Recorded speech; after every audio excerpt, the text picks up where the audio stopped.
मोरी देवी तापड़िया कन्या महाविद्यालय की यूट्यूब चैनल पर आपका हार्दिक अभिनंदन है। इस चैनल को ज़्यादा से ज़्यादा लाइक करें, शेयर करें और सब्सक्राइब करें। तो अपन पिछली क्लास में संविधान के भाग पढ़ रहे थे। संविधान के भाग 18 तक अपन ने पढ़ लिया था। 18 में अपन ने आपातकालीन उपबंध पढ़े थे, तो उनके बारे में अपन ने विस्तृत चर्चा की थी। अब अपन आज भाग 19 पढ़ रहे हैं। भाग 19 है, इसमें प्रकीर्ण और अनुच्छेद 361 से लेकर अनुच्छेद 367 तक। भाग 19 है, इसमें अनुच्छेद 361 से लेकर अनुच्छेद 367 तक और प्रकीर्ण भाग 19 है। इसमें कहने का मतलब राष्ट्रपति, राज्यपाल, राज प्रमुख, संसद के सदस्य, विधानमंडल के सदस्य, सुप्रीम कोर्ट और उस न्यायालयों के न्यायाधीश, इन सब के लिए ये विशेष अधिकार दिया गया है कि ये अपने कर्तव्य का निर्वहन करते समय इनको किसी भी प्रकार की सजा है नहीं दी जाएगी। तो कहने का मतलब है भाग 19 में विशेष प्रावधान है। जो विशेष पद है, ये राष्ट्रपति है, राज्यपाल है, राज प्रमुख है, संसद के सदस्य है, राज्य विधानमंडल के सदस्य है, न्यायाधीश है, इनको अपना कर्तव्य निर्वहन करते समय इनके कोई भी बीच में बाधा नहीं आनी चाहिए, ताकि अपने कर्तव्य का अच्छी तरह से ये पालन कर सके। तो इनसे निजात दिलाने के लिए इस भाग 19 में यह है। और अनुच्छेद 361 से लेकर अनुच्छेद 367 तक है। भाग 19 का अपने को ध्यान रखना है कि राष्ट्रपति, राज्यपाल, संसद के सदस्य, इनको विशेष अधिकार है। तो अनुच्छेद 361 से लेकर 67 तक। और किस में? भाग 19 में। ठीक है। अब भाग 20 है, इसमें संविधान संशोधन, जो हमारे संविधान का महत्वपूर्ण भाग है, इसकी हमेशा बहुत ज्यादा चर्चा होती रहती है। तो अपने को ध्यान रखना है संविधान संशोधन है वो भारतीय संविधान के किस अनुच्छेद के तहत किया जाता है। तो अपने को ध्यान रखना है अनुच्छेद 368। संविधान संशोधन है वो किस भाग में है? तो ध्यान रखना है भाग 20। काफी बार पूछा गया है कि संविधान संशोधन संविधान के किस भाग में है? भाग 20 में। किस अनुच्छेद में है? तो अनुच्छेद 368 में। और संविधान संशोधन की ये प्रक्रिया है या ये प्रावधान है या ये कानून है किस देश से लिए गए हैं? तो दक्षिण अफ्रीका से। इन बातों का अच्छी तरह से ध्यान रखना है कि भाग 20 में किससे संबंधित है? तो संविधान में संशोधन से संबंधित है। अनुच्छेद कौन सा? अनुच्छेद 368 है। और हाँ, भारत के संविधान में संविधान संशोधन की प्रक्रिया किस देश से ली गई है? तो किस देश से ली गई है? दक्षिण अफ्रीका से ली गई है। इस बात का भाग 20 है, इसका ध्यान रखना है। जैसे कि वर्तमान समय तक हमारे संविधान में 104वां संविधान संशोधन, जिसे 126वां संविधानिक बिल भी कहते हैं, हो चुके हैं। 104वां संविधान संशोधन है वो SC ST का विधान संसद नहीं, SC ST का लोकसभा और विधानसभा में आरक्षण है, इसको बढ़ाया गया है। अनुच्छेद 334 के तहत ये आरक्षण बढ़ता है। शुरुआत में 10 वर्ष तक था, अब ये 25 जनवरी 2020 को खत्म हो रहा था, तो इसको अब 25 जनवरी 2030 तक बढ़ाया गया है। तो अपने ध्यान रखना है भाग 20 संविधान संशोधन से संबंधित है। संविधान संशोधन है वो किस अनुच्छेद के तहत किया जाता है?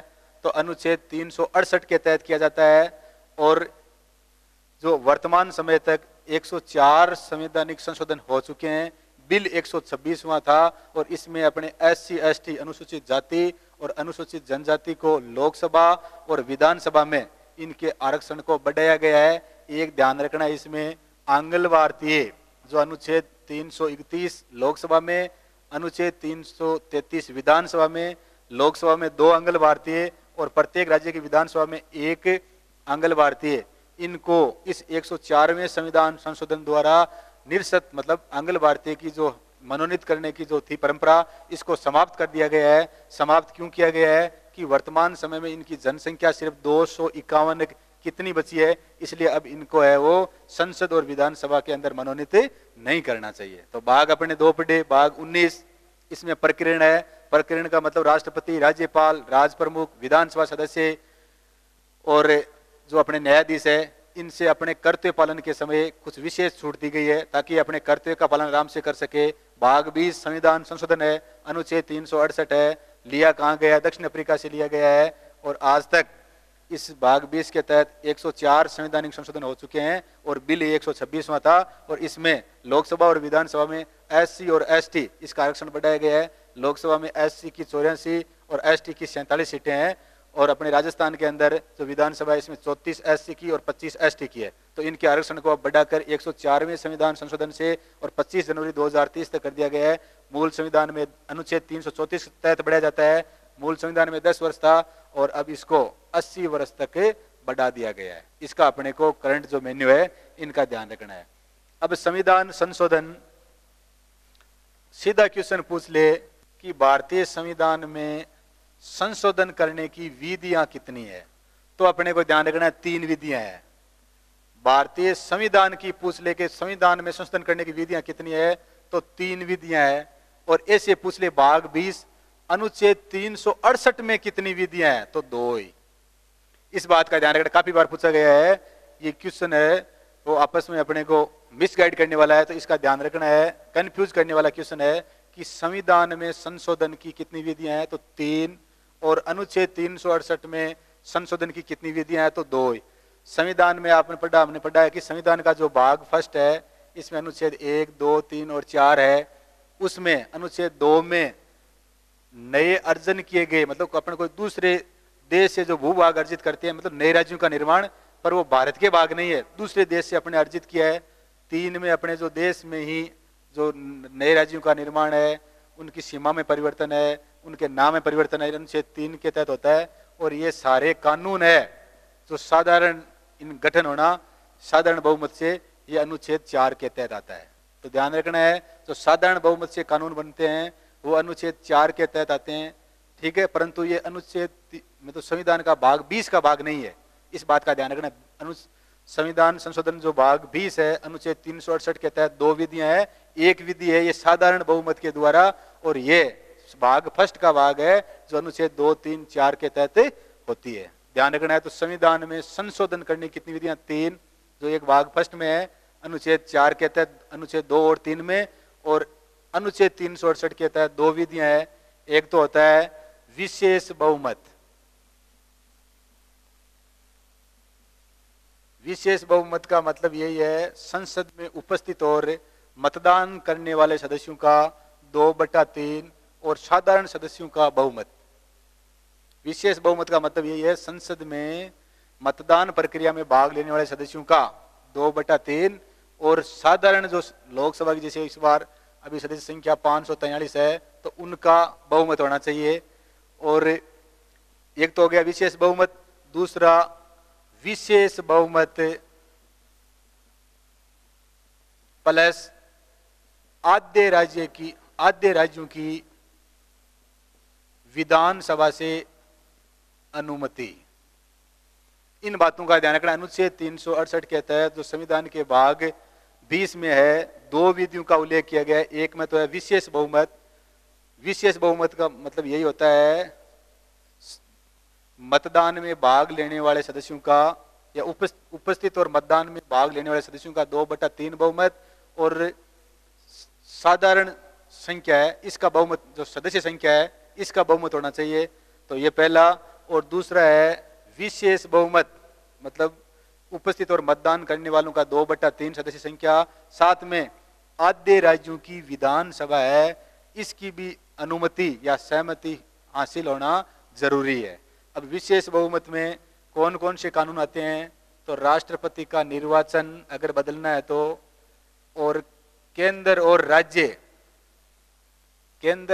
राज्यों के मध्य अगर शक्तियों का विभाजन करना है तो ये जो अपने साधारण बहुमत अपने भाग फर्स्ट में पढ़ लिया, ये विशेष बहुमत है, इसमें वो बाकी कानून आ गए। और ये जो विशेष बहुमत प्लस आद्य राज्यों की विधानसभा की जो सहमति या अनुमति वाले, इसमें वो कानून जैसे राष्ट्रपति के निर्वाचन में परिवर्तन करना है, जिस प्रकार से केंद्र और राज्य के मध्य शक्तियों का विभाजन करना है, ऐसे कानून हो तो इसमें विशेष बहुमत प्लस आद्य राज्य की विधानसभाओं की वो अनुमति लेना जरूरी है। जिस प्रकार से अपने GST पढ़ा था, 99वां संविधान संशोधन है, ये वो कानून थे जिससे आपस में जो संबंध टकराते हैं और उनके लिए आद्य राज्य है उनसे भी अनुमति लेना जरूरी है। तो अपन ने संविधान का ये भाग 20 पढ़ लिया। संविधान का भाग 20 है, किस देश से लिया गया है? दक्षिणी अफ्रीका से लिया गया है। इसमें क्या है? तो संविधान के भाग 20 में संविधान में संशोधन करने की प्रक्रिया है और वर्तमान तक संविधान में 104 संशोधन हो चुके हैं। 104वां संशोधन है। इसमें SC ST है, इसकी लोकसभा और विधानसभाओं के अंदर इनके आरक्षण को बढ़ाया गया है, जो 25 जनवरी 2030 तक कर दिया गया। जो मूल संविधान में 10 वर्ष था, अब इसको 80 वर्ष तक कर दिया गया है। और जो आंग्ल भारतीय थे, इनका जो लोकसभा में 2 सदस्य और राज्य विधानसभा में 1 सदस्य थे, इनको अब समाप्त कर दिया गया है। और अपन ने पढ़ा जो भाग 20 है, इसमें संविधान में संशोधन करने की 2 विधियां हैं। एक है विशेष बहुमत। विशेष बहुमत का मतलब यही होता है उपस्थित और मतदान करने वाले सदस्यों के 2/3 और कुल सदस्य संख्या का बहुमत। और दूसरा है विशेष बहुमत प्लस आधे राज्यों की विधानसभाओं से सहमति और अनुमति। तो इसमें वो कानून आते हैं जैसे राष्ट्रपति का निर्वाचन में परिवर्तन करना है, केंद्र और राज्य के मध्य शक्तियों का विभाजन करना है। तो मैंने बताया था GST वस्तु एवं सेवा कर, जो संविधान का 101वां संविधान संशोधन था। 99वां संविधान संशोधन जो कॉलेजियम व्यवस्था से संबंधित था। 104वां संविधान संशोधन। ये ऐसे कुछ कानून है जिसमें विशेष बहुमत के साथ साथ में आद्य राज्य है, इनकी विधानसभा है, इनकी भी अनुमति होना जरूरी है। अब अपन भाग 19 पढ़ लिया, भाग 20 पढ़ लिया। अब अपन संविधान का भाग 21 पढ़ेंगे। 21 भाग है अपना, अगस्त में चर्चा में रहा था, जिसमें आपको पता ही है अपन संविधान का भाग है वो 21 पढ़ेंगे। संविधान का भाग 21 है। इसमें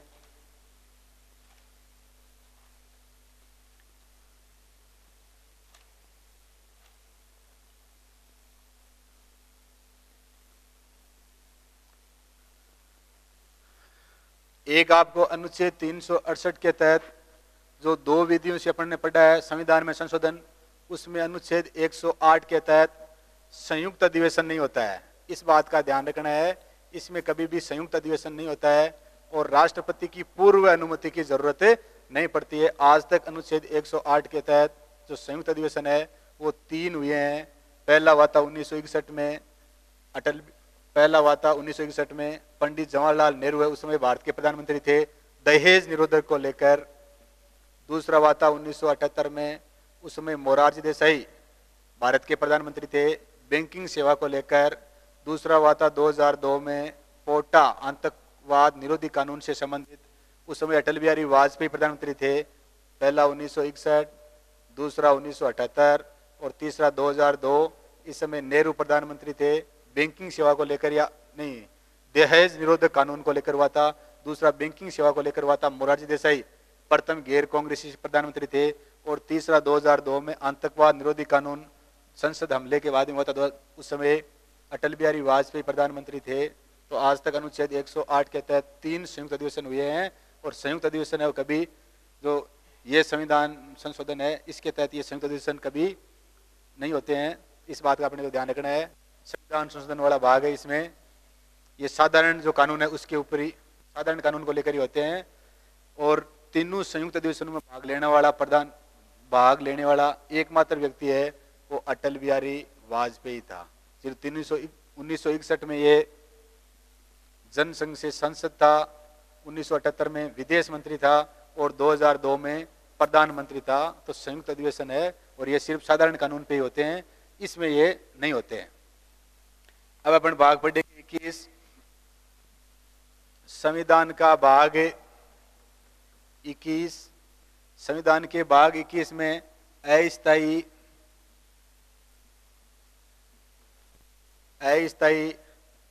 संक्रमणशील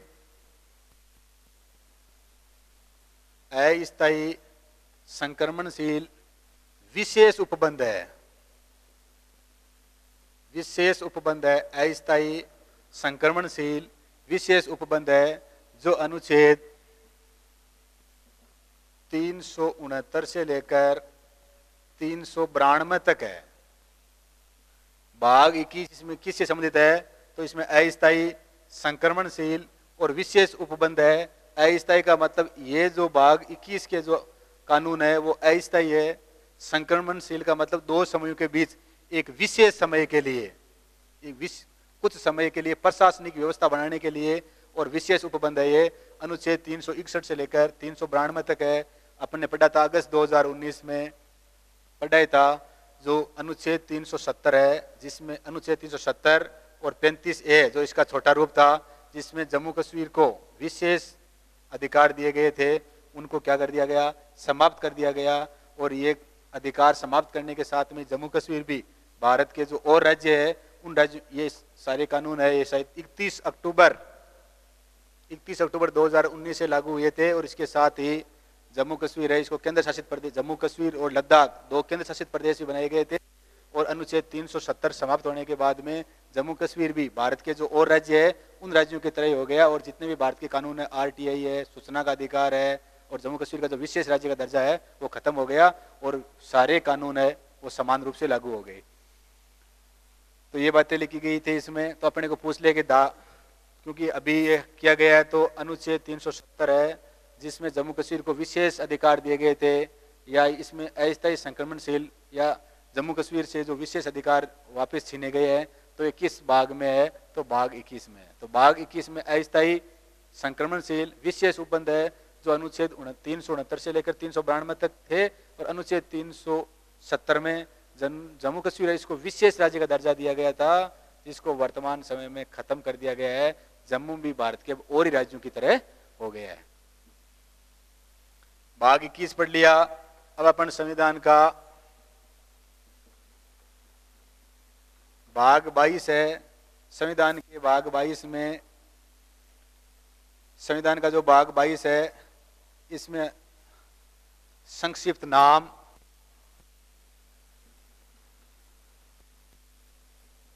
भाग 22 में संक्षिप्त नाम, संविधान का प्रारंभ, संविधान का प्रारंभ, भाग 22 में संक्षिप्त नाम है, संविधान का प्रारंभ है, हिंदी में प्राधिकृत पाठ है।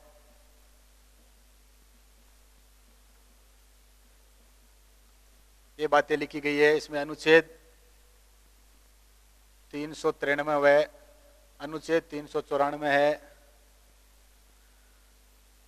अनुच्छेद 393, 94 और अनुच्छेद 395 है इसमें भाग 22 में। तो इसमें संक्षिप्त नाम, संविधान का प्रारंभ, हिंदी प्राधिकृत पाठ, और इसमें अनुच्छेद 393, 94 और 395 है। अब अनुच्छेद 394 के अनुच्छेद 394 क के तहत, तो संविधान का अनुच्छेद 394 के भाग 22 में है ये, इसके तहत भारत के संविधान का प्रारंभ होता है। भारत के संविधान का प्रारंभ है वो किस अनुच्छेद के तहत होता है, तो अनुच्छेद 394 क के तहत होता है। और एक संविधान के किस भाग में है, भाग 22 में है। पूछ ले कि भारत के संविधान का प्रारंभ या शुरुआत किस अनुच्छेद के तहत होती है, तो अनुच्छेद 394 क के तहत।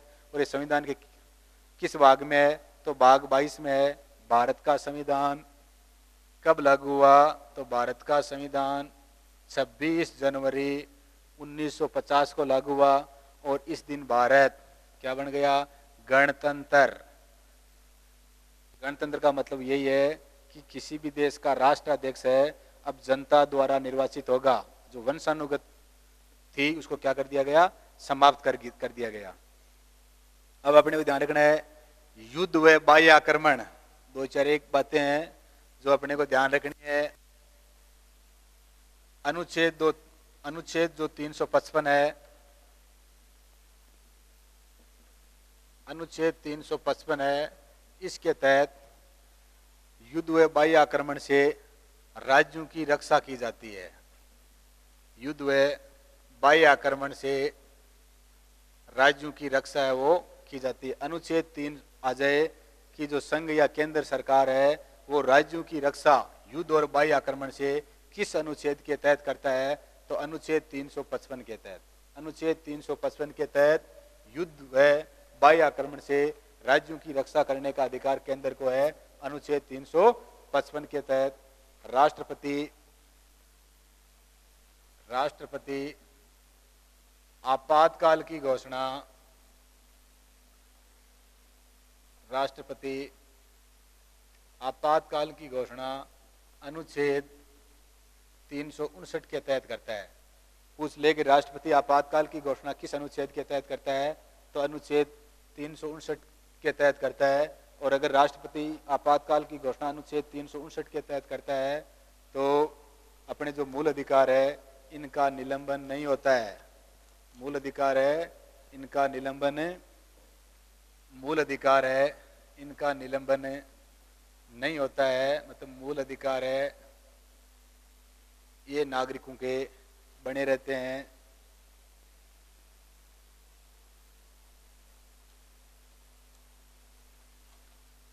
अगर राष्ट्रपति